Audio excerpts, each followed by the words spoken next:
This quote by Thomas Edison said, "When you feel you've exhausted all options, remember this, you haven't." I love that. That's the power of one more. Power of one more. And so I have lived this book in my life. Like I have lived this mindset, and it has changed my life because I've always been just one step away, one habit away, one mindset away from this amazing life that I'm grateful and blessed to live. Well, that's the truth, right? You're right. And I think the great lie in life is that, some scriptures say, well, where there's no vision, the people will perish.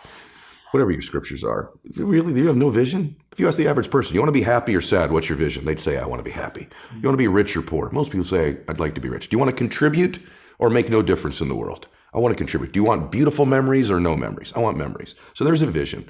Our issue is depth perception. We think it's further away than it is.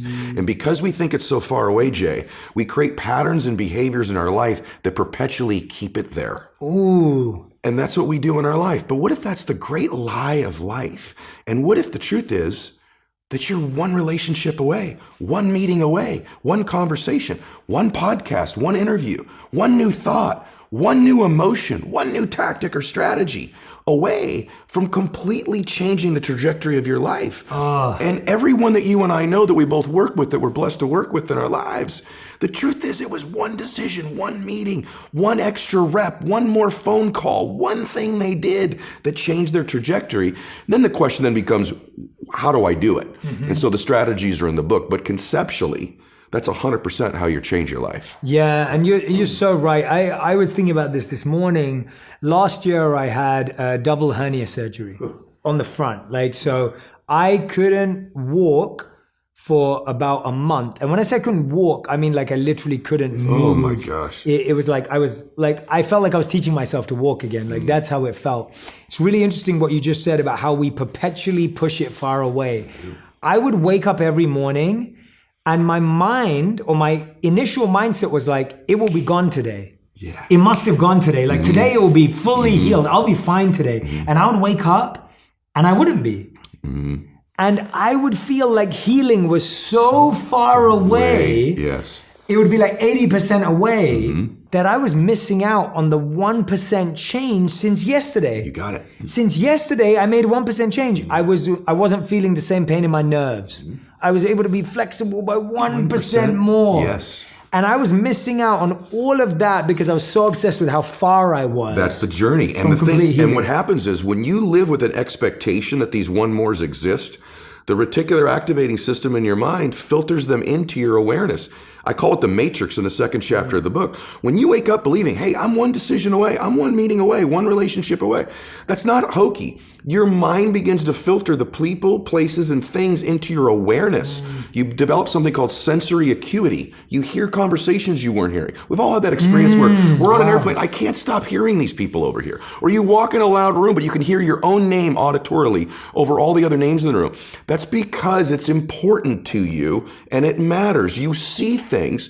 And so when something becomes important to you and you believe it to be true, the RAS goes to proving it for you. And where I learned this, ironically, I talk about it in the book, is my father was an alcoholic and had tried to get sober many, many times. And I'll never forget it, Jay. We were driving to a baseball game of mine. My dad started crying. I'd never seen my dad cry before. And he pulls the car over and he still isn't looking at me, but he's crying. And he says, Eddie. And then he turns to me and he goes, I'm going to try to get sober. And I'll never forget this, brother. He goes, one more time. Wow. And I said, really, Daddy? He goes, I'm going to give it one more try. And I said to him, I said, why would this be any different this time? And he said, never said this to me before. He goes, because I love you and you deserve a father you can be proud of. And you can't be proud of me right now. And I think every great thing we do in life is one away, but it's also born from love. To talk about your book, when you love people or you love something so deeply, if that love is greater than what the obstacles might be, now you got a shot to do it. Then my dad gets sober. He comes home from rehab. I say, Daddy, are you never going to drink again? And he said, I can't promise you that. I can promise you I'm not going to drink for one more day at a time. Wow. And he lasted the rest of his life stacking those one more days up. And so I know the power of one more. And Jay, the other thing, I also know humans can change. I watched my hero do it. I watched my dad live my first 15 years. Saw him in a lot of fights. Wow. A lot of lying, a lot of difficult times. And then I saw this man transform. And in life, we're most qualified to help the person we used to be. Mm-hmm. And what we think in life, and I hope everybody gets this, we think the things we're most ashamed of, embarrassed by, our divorce, our bankruptcy, or maybe we've just always been average and ordinary. This disqualifies me from being successful and happy. What if that's not true? What if the hardest things of your life are the very things that qualify you? I'll give you an example. You know, my dad got sober. Somebody helped him. My dad was going to take his life or lose his family, and I didn't know who it was till months ago. Some precious human being whom I didn't know.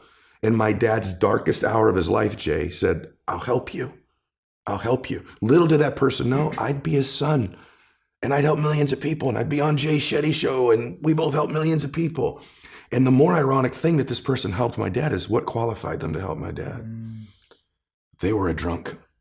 They were an alcoholic. They at one time were a drug addict. They at one time were lying and stealing and living in the shadows. The very thing that person probably figured that disqualifies me from having a successful life was the one thing that did qualify them to help my dad. So if you're listening to this and you've had something you're ashamed of, or a failure or a setback, you're most qualified to help the people you used to be. Yeah. And that person, that alcoholism they suffered with their drug addiction, helped my dad live those one more days forever. That is the best explanation I've heard of how pain turns into purpose. That's right. The thing that brought you down, that broke you down, that made you feel like you were losing everything. That's right. Gave you back everything when you used that to serve the people that were struggling with it. And then there's a purpose. And you know, if you can survive the temporary pain in your life, and all pain is temporary. I watched my father pass away last year. He was in tremendous pain. Even our bodies are temporary. Only our souls are permanent. Mm-hmm. If you can survive the temporary, on the other side of temporary pain, you meet another version of yourself, another insight about yourself. And that's why it's so important to grow as a person, because the more we grow and become a new person, we can help those that used to be like us. Mm-hmm. And that's why you and I are so addicted to growing and learning, and we're curious, because if you used to be a broken person and you no longer are quite as broken, you can help broken people. Yeah. If you used to be broke financially and you no longer are, you can help people. Whatever you do for a living, at one time you didn't know about it, and now you do. You can help those who need to know about it. And so you're immensely qualified if you understand the power of doing one more. Oh, I love it. I love it. Tell me about, so let's say, and you probably come up against this all the time. Sure. A lot of the people say, okay, I'm going to practice that. I'm with you, Ed. Mm-hmm. I love you and Jay. I'm listening, and I go, yes, I'm going to practice the power of one more. Mm-hmm.